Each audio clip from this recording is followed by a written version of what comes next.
당신, 제사상에 왜 생선구이가 안 보여? 조상님께 이게 무슨 성의 없는 짓이야? 45년이에요. 45년간 새벽 5시부터 나 혼자 다 준비했어요. 그런데 고작 생선 하나 빠졌다고 이렇게 소리까지 지르면서 화를 내셔야겠어요? 제사가 장난이야? 당신, 지금 온 가족 앞에서 나 망신 주는 거야? 좋아요. 그럼 당신들이 직접 하세요. 고기를 굽든 전을 부치든 마음대로 하시라고요. 45년이나 했잖아요. 저 이제 그만할래요. 더 이상은 정말 못하겠어요. 당신 지금 정신 나갔어? 어휴. 방금 이 대화 들으셨어요? 듣기만 해도 가슴이 턱 막히지 않으세요? 45년간 집안의 모든 제사를 혼자 도맡아온 68살 김정숙님의 정말 가슴 아픈 이야기입니다. 혹시 비슷한 경험 있으신가요? 새벽부터 밤늦게까지 홀로 제사 음식을 준비하는 우리 어머니들의 모습.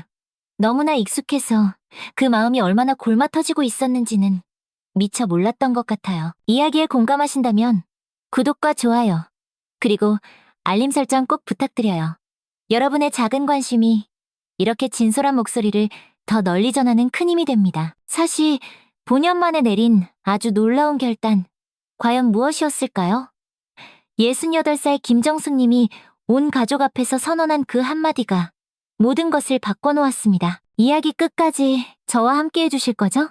여러분의 심장도 아마 같이 뛰게 될 거예요. 제 이름은 김정숙입니다. 올해 68, 결혼한 지는 45년이 되었네요. 45년이라는 이 길고 긴 세월. 제가 뭘 하고 살았는지 아세요? 1년에 12번이는 제사 준비요. 정말. 오직 제사 준비만, 그것도 평생을 혼자서만 해왔어요. 저희 집이 종갓집이거든요. 그래서 설, 추석 같은 큰 명절은 물론이고 조상님들 기일까지 정말 매달 한 번씩은 꼭 제사가 있었어요. 전날 장 보고 추석 차례 지내고 할아버님 기일, 할머님 기일, 큰아버님 기일, 시아버님 기일. 아이고, 손가락으로 다 세기도 힘들어요. 다른 집은 1년에 많아야 2~3번이라는데 저희는 정말 매달이었어요. 매달 새벽같이 일어나 장 보고 음식 만들고 상 차리고 치우고 그 오랜 세월 동안 단 한 번도, 정말 단 한 번도 빠뜨린 적이 없었네요. 처음 시집 왔을 땐 이렇게까지 힘들 줄은 상상도 못했어요. 시어머니께서 얘야, 우리 집은 종갓집이라 제사가 좀 많다 하시더라고요. 그때는 뭐 많아봤자 얼마나 많겠어 했는데 진짜 상상 초월이었죠. 처음 몇 년은 시어머니와 같이 했어요.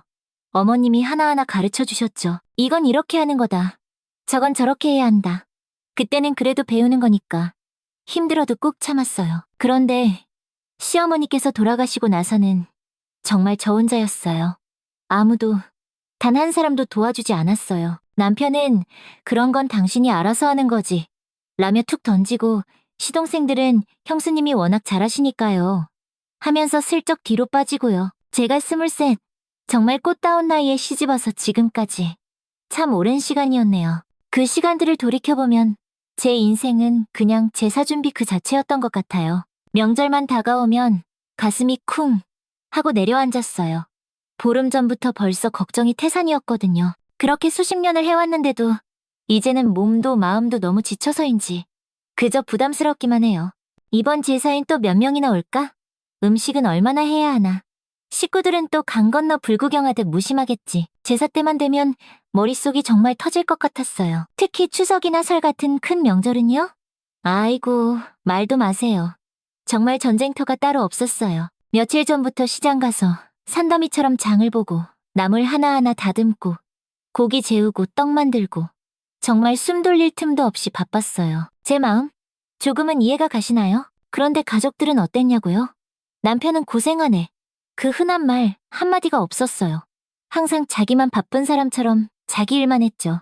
종갓집이라고 조상님이 물려주신 땅 몇 평 있던 것도 남편이 사업한답시고 다 팔아먹어서 이제는 허울만 좋은 종갓집 신세였어요. 넉넉지 않은 살림에 자꾸만 돌아오는 제사상 차리는 비용도 오롯이 제 몫이었죠. 게다가 아들 민준이도 커갈수록 엄마가 하는 거잖아요 라며 당연하게만 생각했지 관심을 두지 않았어요. 가장 서러웠던 건 내가 얼마나 힘든지 아무도 알아주지 않는다는 거였어요. 제사가 끝나면 다들 수고했어요. 그 한마디 툭 던지고는 휙 가버려요. 그 한마디에 제 45년 고생이 다 정리되는 거죠. 가끔 친구들 만나면 어찌나 부럽던지. 우리는 1년에 딱 2번만 하면 되는데 너는 진짜 고생이다. 그 말을 들으면 정말이지 부러워서 눈물이 날 것 같았어요. 왜 나만 이렇게 살아야 하나 싶었죠. 하지만 참았어요. 그 긴 세월을 참고 또 참아냈어요. 이게 내 운명이겠거니. 종갓집 며느리의 숙명이겠거니 하면서요. 그런데 이제는 정말 한계에 다다른 것 같아요. 어제는 제가 45년 만에 정말 처음으로 못하겠다라고 소리쳤어요. 그것도 온 가족이 다 모인 제사상 앞에서요. 지금 생각해도 제가 어떻게 그런 용기를 냈는지 참 신기해요. 그동안 단 한 번도 큰 소리 한 번 못 내고 조용히 일만 하던 저였는데 그날은 정말 달랐어요. 그 긴 세월 억눌러왔던 감정이 제 마음속에서 아주 들끓고 있었나 봐요. 특히 며느리 서연이를 보면서요. 이 아이만큼은 제가 겪은 이 지긋지긋한 고생을 물려주고 싶지 않았거든요. 우리 서연이 공부도 많이 했고 좋은 직장도 다니는 아이인데 왜 우리 집에 시집와서 시어머니가 겪은 고통을 똑같이 겪어야 하나요? 더구나 제 아들 민준이보다도 시어머니 속을 더 잘 헤아려주는 착한 며느리라 항상 고맙게 생각하고 있었어요. 그래서 아주 조금씩 변화를 만들어보고 싶었어요. 혹시나 가족들이 내 마음을 조금이라도 알아줄까 싶어서요. 하지만 현실은 냉혹했죠. 오히려 더 심했어요. 어제 일어난 일이 결정타였어요. 제사상에 평소보다 음식 하나가 빠졌다고 남편이 저에게 버럭 소리를 지른 거예요. 가족들이 다 보는 앞에서요. 그 순간 저도 그동안 참아왔던 게 와르르 무너지는 기분이었어요. 그날도 새벽 5시에 알람이 울렸어요. 조용히 일어나 부엌으로 갔죠. 남편은 여전히 드르렁드르렁 코를 골며 자고 있었어요. 그 긴 세월을 함께 살면서 단 한 번도 새벽에 일어나 저를 도와준 적이 없어요. 신혼 때는 혹시나 기대도 했었는데 이젠 포기한 지 오래죠. 냉장고 문을 열고 어젯밤에 미리 재워둔 고기를 꺼냈어요. 갈비찜용 갈비, 불고기용 소고기, 전 부칠 거, 탕 끓일 거, 그리고 새벽부터 나물을 다듬기 시작했어요. 도라지, 고사리, 시금치, 숙주나물. 이게 다 손질법이 달라서 여간 정성이 들어가는 게 아니에요. 이제는 손목이 시큰거려요. 요즘 들어 부쩍 심해졌어요. 의사 선생님이 손목 터널 증후군이라는데 병원에서는 무리하지 말라지만 무리하지 않을 수가 있어야죠. 허리도 끊어질 것 같아요. 하루 종일 서서 요리하고 설거지하고 또 요리하고 엉덩이 한번 붙일 틈이 없어요. 오전 8시쯤 됐나? 아들 민준이한테서 전화가 왔어요. 엄마, 회사에 급한 일이 생겨서 좀 늦을 것 같아요. 서연이만 먼저 보낼게요. 또 그 소리예요. 집안에 무슨 일만 있으면 듣는 똑같은 레퍼토리. 항상 회사 일이 제일 급하대요. 가족보다 회사가 더 중요한가 봐요. 민준아, 그래도 내일이 추석인데. 아, 엄마, 이해 좀 해주세요. 진짜 중요한 일이라니까요. 오후 6시. 직장에서 퇴근한 며느리 서연이가 도착했어요. 이 아이를 보면 마음이 짠해요. 임신한 지 얼마 안 돼서 힘든데도 제사 준비를 돕겠다고 출근복 차림 그대로 부랴부랴 달려온 거예요. 어머니, 뭐 도와드릴 거 없어요? 서연아, 괜찮다. 거의 다 했어. 너는 어서 들어가서 좀 쉬어. 우리 서연이가 입덧 때문에 고생이 심하거든요. 음식 냄새만 맡아도 힘들어해서 마음이 쓰였어요. 저도 옛날에 민준이 가졌을 때 입덧이 너무 심해서 10달 내내 고생했던 기억이 생생해서 며느리는 푹 쉬라고 했어요. 그래도요, 어머니. 제가 뭐라도 정말 괜찮아. 너는 몸 생각해야지. 저녁 늦게 남편이 들어왔어요. 어딜 갔다 왔는지 술 냄새가 확 나더라고요. 아이고, 피곤하다. 나 좀 쉬어야겠다. 그러고는 방으로 쏙 들어가 버렸어요. 제사 준비는 눈꽃만큼도 안 도우면서요. 여보, 이것 좀 도와줘요. 그런 건 당신이 하는 거지. 남자가 하는 거 아니잖아. 수십 년간 들어온 똑같은 대답이었어요. 처음에는 그런가 보다 했어요. 돌아가신 시아버님도 그러셨으니까 집안 분위기려니 생각하고 묵묵히 일만 했죠. 하지만 세상이 어떤 세상인데? 왜 제사 지내는 건 남자들이고 준비는 전부 여자가 해야 하는 거죠? 왜 하루 종일 죽어라 고생해서 차린 제사상 앞에서 절은 남자들만 하고 여자들은 뒤에서 숨죽이고 서 있어야만 하는 거냐고요. 오후 4시쯤에는 시동생 현호 씨한테 전화가 왔어요. 형수님, 저희 좀 늦을 것 같아요. 애들 학원 끝나면 챙겨서 다 같이 갈게요. 또 핑계예요. 제사 때마다 들어온 똑같은 핑계들. 바쁘다, 멀다, 애들 때문에. 온갖 핑계를 다 대죠. 저녁 7시가 다 되어서야 가족들이 하나둘씩 어슬렁어슬렁 모이기 시작했어요. 아들 민준이도 그제야 왔고요. 회사 일이 그렇게 급했다면서 얼굴에는 술 기운이 살짝 돌아 보였어요. 시누이, 시동생, 동서들 모두 빈손으로요. 참 신기하죠? 집안 대소사에 모이면서 과일 한쪽 음료수 한 병 사오는 법이 없어요. 다들 맛있게 밥만 먹고 나서는 형수님, 고생 많으셨어요. 언니, 고생 많았어요. 그 한마디면 끝이에요. 제 45년의 모든 노고가 그 한마디로 퉁쳐지는 거죠. 며칠 전부터 준비한 음식들을 정성껏 그릇에 담아 제사상을 차리는데 저 혼자 이리 뛰고 저리 뛰고 그런데 다른 가족들은 소파에 앉아서 멀뚱멀뚱 TV나 보고 있는 거. 이게 저희 집 제삿날의 흔한 풍경이었어요. 그래도 참았어요. 늘 그래왔으니까요. 그런데 바로 그때였어요. 남편이 제사상을 쓱 보더니 갑자기 버럭 소리를 지르는 거예요. 당신, 제사상에 왜 생선구이가 안 보여? 조상님께 이게 무슨 성의 없는 짓이야? 남편의 고함 소리가 거실 전체에 쩌렁쩌렁 울렸어요. 모든 가족의 시선이 제게로 향했죠. 제가 무슨 큰 죄라도 지은 사람처럼요. 생선구이. 맞아요. 평소보다 하나 덜 올렸어요. 작은 변화를 시도해보고 싶었거든요. 45년이에요. 45년간 새벽 5시부터 나 혼자 다 준비했어요.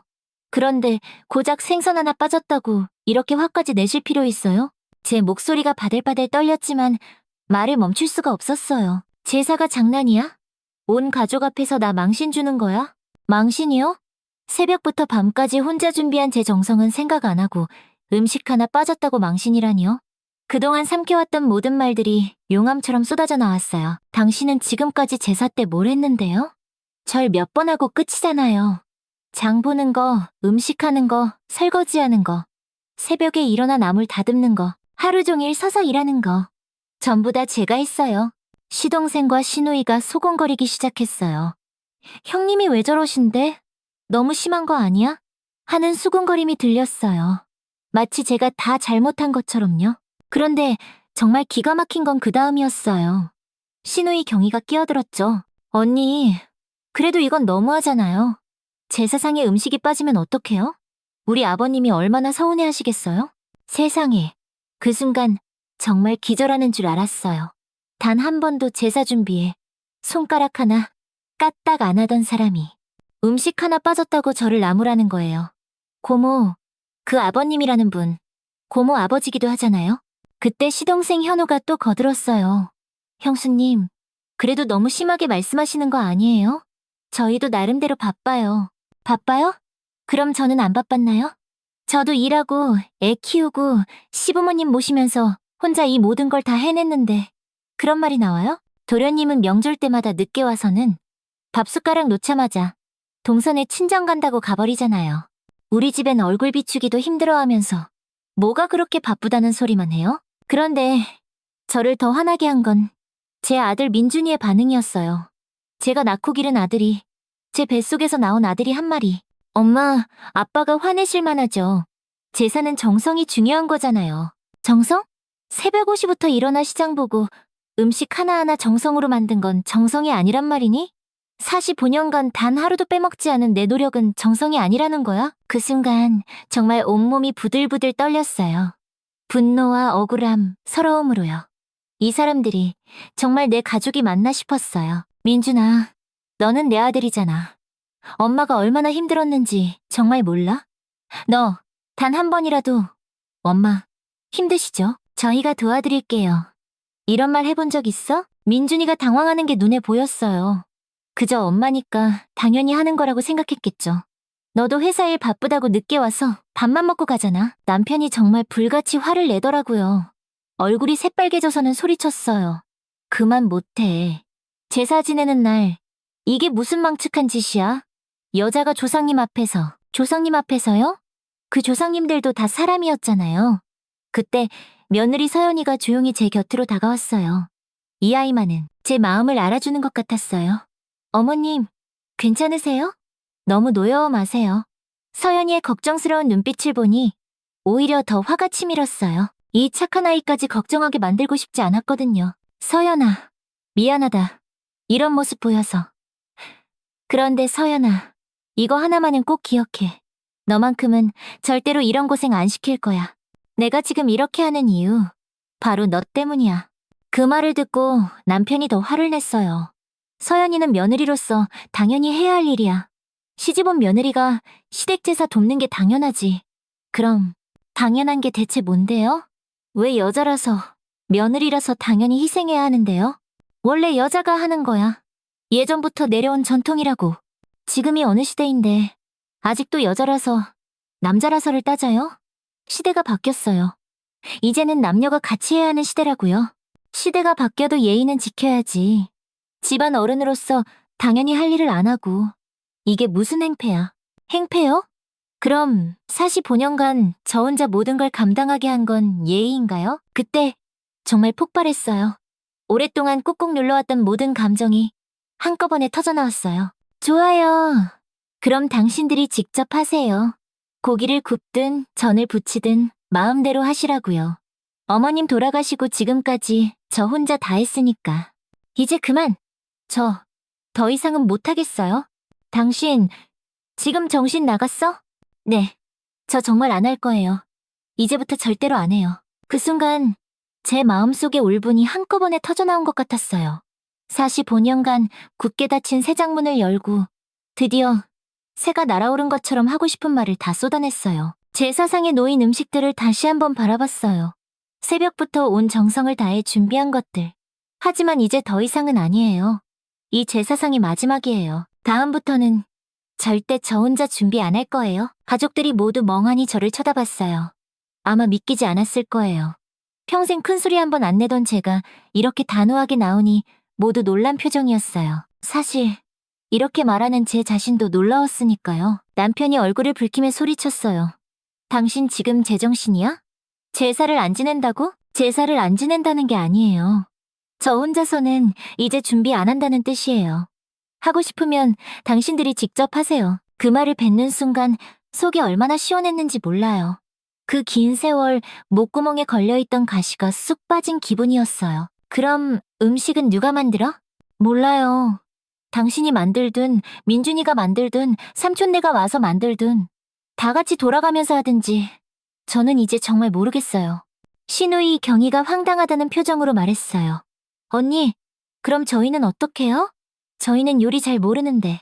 저도 시집 왔을 땐 요리 하나도 몰랐어요. 어머님 돌아가시고 혼자 책 보고 물어가며 다 배웠어요. 고모도 이제부터 배우세요. 저처럼요. 그래도 언니는 큰며느리잖아요. 그 말을 듣는 순간 정말 헛웃음이 나왔어요.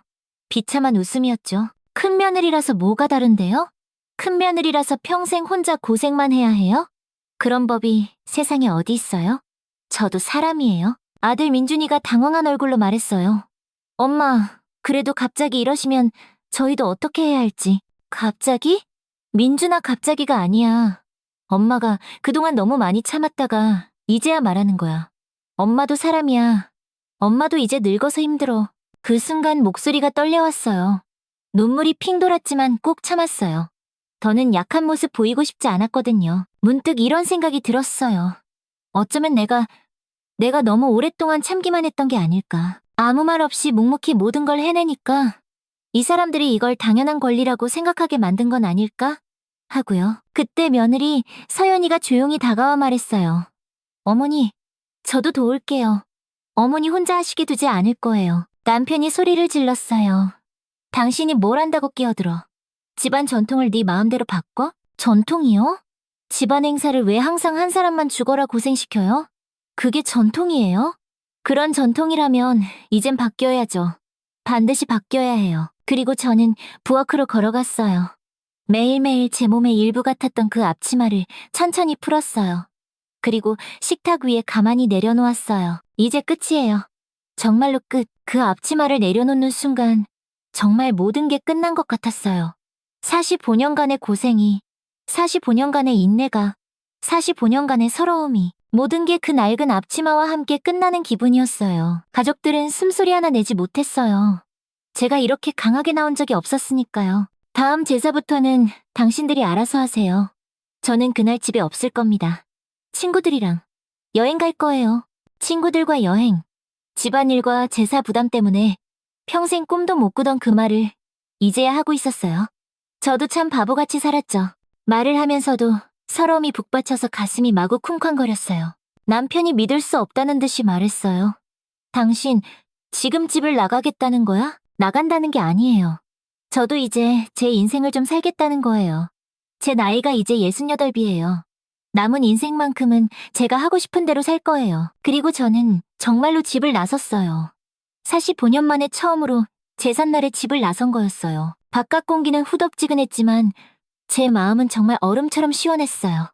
꽁꽁 얼어붙었던 마음이 드디어 녹아내리는 것 같았어요. 정말 오랜만에 느껴보는 자유로움이었죠. 답답했던 가슴이 뻥 뚫리고 숨을 깊이 들이쉴 수 있었어요. 집 앞 공원 벤치에 앉아있는데 며느리 서연이가 따라 나왔더라고요. 어머니, 괜찮으세요? 서연아, 미안하다.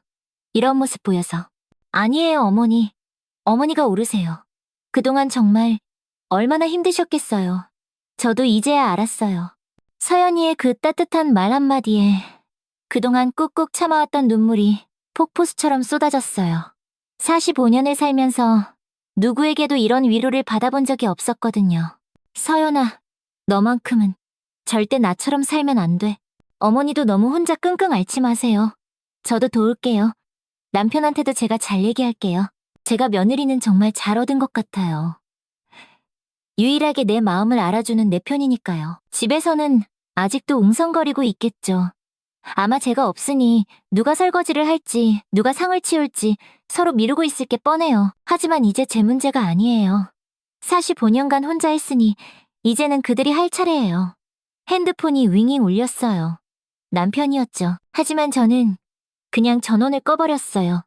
그 순간만큼은 아무 목소리도 듣고 싶지 않았어요. 며느리 서연이와 함께 근처 카페에 들어갔어요. 차가운 아이스 커피를 시켰죠. 제삿날에 마시는 커피라니. 에어컨 바람이 시원하게 불어왔지만 제 마음의 시원함에는 비할 바가 아니었어요. 이런 작은 자유가 이렇게나 소중한 줄 몰랐어요. 그날 밤 집에 돌아왔을 때 부엌은 예상대로 난장판이었어요. 아무도 설거지를 하지 않았고 남은 음식들은 그대로 식탁 위에 널브러져 있었죠. 하지만 저는 치우지 않았어요. 시집와서 처음으로 제사 뒷정리를 하지 않은 밤이었어요. 다음 날 아침 남편이 조심스럽게 말을 걸어왔어요. 여보, 어제는 당신이 좀 심하지 않았나? 아니요, 어제가 진짜 제 마음이었어요. 앞으로도 제사 준비는 다 같이 해야 해요. 저 혼자는 절대 안 할 거예요. 그 말을 하는 제 목소리에는 전에는 없던 확신이 담겨 있었어요. 그 후로 몇 개월이 지났어요. 처음에는 다들 어색해했지만 이제는 조금씩 바뀌고 있어요. 남편은 여전히 투덜거리면서도 장 보러 갈 때 무거운 짐을 들어주고 아들 민준이는 제사 전날 일찍 와서 나물 다듬는 것 정도는 도와줘요. 신우이도 예전처럼 당연하다는 말은 안 하고 조심스럽게 언니, 뭐 도울 일 없어요? 라고 묻기도 해요. 무엇보다 제 며느리 서연이가 제가 겪었던 고생을 하지 않게 되었다는 것. 그게 가장 기뻐요. 어머니 덕분에 저희 부담이 정말 많이 줄었어요. 어머니께서 바꿔주신 거예요. 속 깊은 며느리가 우리 집에 와줘서 정말 다행이에요. 지난 추석 때는 정말 달랐어요. 가족들이 모두 나서서 도왔어요. 남편은 장보기 심부름을 하고 민준이는 전을 부치고 신호이와 동서들도 각자 음식 하나씩은 해왔어요. 그 모습을 보면서 이래야 가족이지 하는 생각이 들었어요. 제사는 한 사람이 희생하는 게 아니라 가족이 함께 마음을 모으는 거라는 걸 68년 만에 처음 느낀 것 같아요. 요즘 저는 평생 배우고 싶었던 서예를 배우러 다녀요. 제사 준비로 늘 바빴던 제 손으로 이제는 아름다운 글씨를 쓰고 있어요. 지난주에는 친구들과 제주도 여행도 다녀왔어요. 정말 꿈만 같았죠. 그리고 지난달에는 며느리 서연이가 건강한 아들을 낳았어요. 제 손주가 태어난 거죠. 그 아이를 보면서 생각했어요. 이 아이가 자랄 세상은 가족이 함께 제사를 준비하는 모습을 보고 자라겠구나. 그것만으로도 제가 용기를 낸 보람이 충분했어요. 항상 다른 사람을 위해 살았으니 이제는 저를 위해 살 권리가 있잖아요. 남은 인생은 제가 원하는 대로 제 마음대로 살아볼 거예요. 제 이야기를 들어주신 모든 분께 감사드립니다. 혹시 저와 비슷한 경험이 있으시거나 지금도 힘든 상황에 계신 분이 있다면 댓글로 여러분의 이야기를 들려주세요. 당신은 혼자가 아니라고, 우리는 서로에게 힘이 되어줄 수 있다고 말해주고 싶어요. 그리고 이 영상이 힘이 되셨다면 구독과 좋아요도 꼭 부탁드립니다. 더 많은 분들이 자신의 목소리를 낼 수 있도록요. 나이가 들었다고 참아온 세월이 너무 길다고 해서 포기할 필요는 없어요. 언제든 새로운 시작을 할 수 있습니다. 우리 모두 자신의 목소리를 낼 권리가 있어요. 여러분의 인생은 바로 여러분이 주인공이니까요. 긴 이야기 들어주셔서 정말 고맙습니다.